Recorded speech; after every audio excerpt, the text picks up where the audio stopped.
La lutte contre l'impunité de crimes contre l'humanité constitue un cheval de bataille du chef de l'État et magistrat suprême Félix Antoine Tshisekedi Tshilombo. Cela passe par le changement de mentalité en bannissant les antivaleurs et instaurer un état de droit. C'est dans ce contexte que 20 magistrats civils et militaires de l'Ituri ont été renforcés 4 jours durant en capacité et compétence sur les affaires liées aux crimes internationaux. C'était au cours d'un atelier tenu à Bunia, chef-lieu de la province de l'Ituri. Une formation appuyée par l'organisation internationale Avocats sans frontières. Maître Dominique Kamwandou, l'un des facilitateurs, revient sur l'importance de cet atelier. Nous espérons que cette formation ou cet atelier a permis de consolider et de renforcer encore les passerelles de collaboration qui existent déjà, et nous espérons que nous pourrons ensemble faire un pas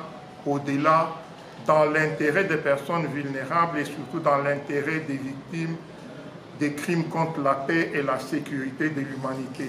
Parlant au nom de participants, le premier président de la Cour d'appel de l'Ituri, Emmanuel Chamavou, a plaidé pour l'augmentation des effectifs de magistrats en Ituri. Nous souhaiterions que tous les magistrats qui travaillent dans cette province soient suffisamment formés sur la poursuite et la répression des crimes internationaux.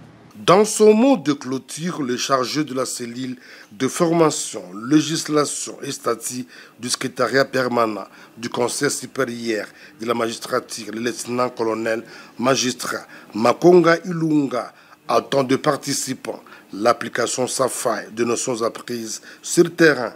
Lorsque vous serez confronté aux affaires de crimes internationaux, vous ne rencontrerez aucune difficulté d'identifier les auteurs, les victimes et les témoins de ces crimes, ni non plus de vous rappeler les principes et les règles applicables en matière de réparation ou de développer les responsabilités des uns et des autres, afin de parvenir à des décisions judiciaires sans controverse.